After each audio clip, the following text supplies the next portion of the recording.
Breakfast today, Sunday. Happy Sunday. And yes, I am teaching today, but I am teaching online. There is an exam tomorrow, so students will hopefully jump online and ask questions about how to better solve questions. Or they'll ask about a certain question. And it's fascinating. It's fascinating. How do you grade someone? Now that I'm sort of working behind the scenes, you get to see what the thinking is. There's a lot that goes in, and the ground is constantly shifting underneath your feet. Cheers. So it's fascinating. Like some teachers decide to implement AI, some not sure how. What's it going to mean? You know, when the calculator first came in, and they banned it, did that help or hinder people? Yeah, these type of questions, and you don't necessarily know, but it's cool. I mean, some of the strategies some people use. Hey, Boss Briggs, good morning, good morning. You welcome new people to join our Patreon. It was a lot larger one day in the past, and then I stopped filming for 6 years. And Boss Briggs is one of the people who stayed the whole 6 years that I was away on Patreon. What an amazing, amazing human being. So, yeah, you can't forget people like that. It's way too rare. Way too rare. So, yeah, pleasure to see you. Yeah, but in terms of the marking, like, they'll have questions that are extremely difficult that you might not be able to figure out the solution to immediately during an exam. But people can study them or study similar questions so that when they're in the exam, they're already ready and know how to solve it. Now, what does that test for? Does that test for your ability to come up with a brand new solution? No. But does it test your ability to understand a question in a very narrow framework? The answer is yes. G'day, Yvonne Naval. What are we talking about? Right, it changes. The ground shifts beneath our feet, but we are at the moment talking about how do you test someone's capability in a subject, a student, for example, at university. If they pass, what does that actually mean? When you put them in an environment, what can they replicate from what they learned? G'day, Hazelbird. Bard, lovely to see you. And now that I've been a teacher and a marker for a little while at university, I get to see these things on the ground and how it happens and people's different tactics and students, how they learn, how they decide to learn, what their goals are, why they're there. Some people are there, for all the different reasons people are there. And what does it mean to solve a problem? Or, for the most case, people get partial marks so they can mostly solve a problem or solve half a problem or know something about the problem. G'day, Romeo. And what does that translate to in real life? No worries.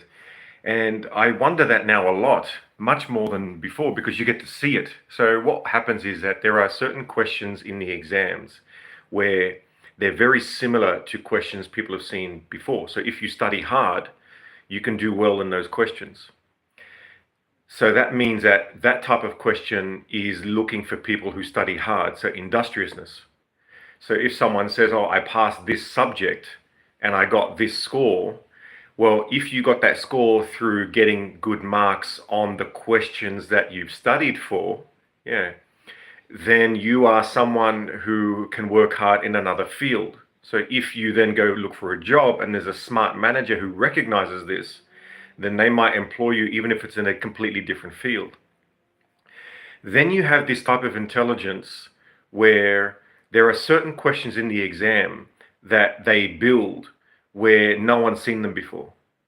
And so they're almost impossible to solve during the exam time. I know myself that, the courses now, for me, obviously I can solve them much more easily than when I could have when I was doing the degree years ago.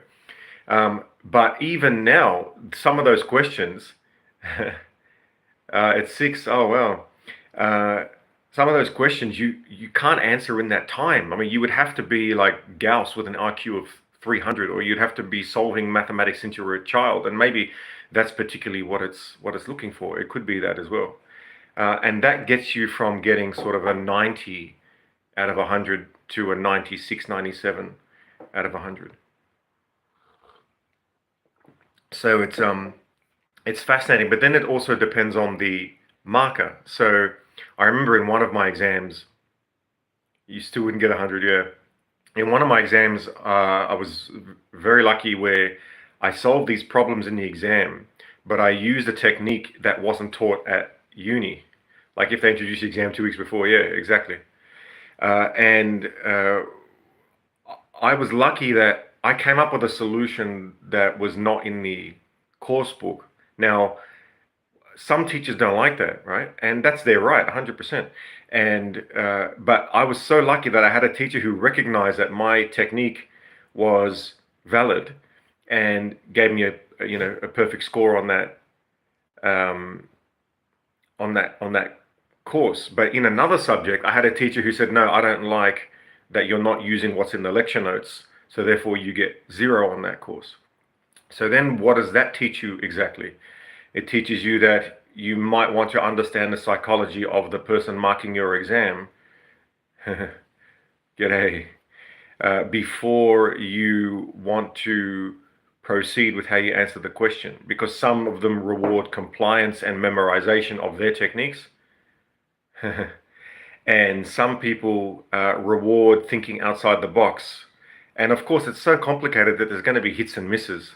So you don't know which teacher necessarily is going to be which way. So what do as a student? You study hard, try to think outside the box, and at the same time memorize every single technique that they're teaching in the course so that you can cover all your bases. If you can do that, then you're one of those people who are going to score 96, 97 and end up with a scholarship and end up doing amazing things around the world, possibly. So there's a whole technique to it. And there's also the fact that when you start studying, I remember my first year at uni, after every 15 to 20 minutes, I was falling asleep because it was just so hard to concentrate. A lot of techniques to get good grades. Very cool. Good on you. Yeah. But as the more you study, the more you can study for hours and hours and hours, and then you end up at the point. I think in the last 3 months, I've written like 100 pages of mathematics, and and then you have to start shrinking it down to produce papers.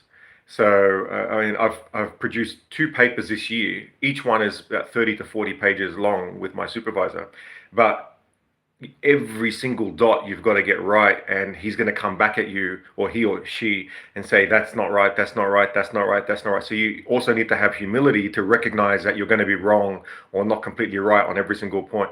And it becomes so complicated, but it's a lot of fun. And hence we have the coffee before I start working today and then teaching. So that's the story. I just saw the noob physicist comment, "Get out!" I had a friend called Eagle who was a talking eagle, and he used to say, "Get out." That was 10 years ago. Anyone who here for like Boss Briggs remembers Eagle? Well, I think that's the end. We're at 9 minutes. I normally stop at about 10, and the coffee is nearly done. So I will go and work on the next math paper, the 3rd paper, and then start teaching online. So it was a pleasure to see you, and to see you is a pleasure. And enjoy your weekend. And until next time, don't forget to take life. How do you take it? One smack at a time.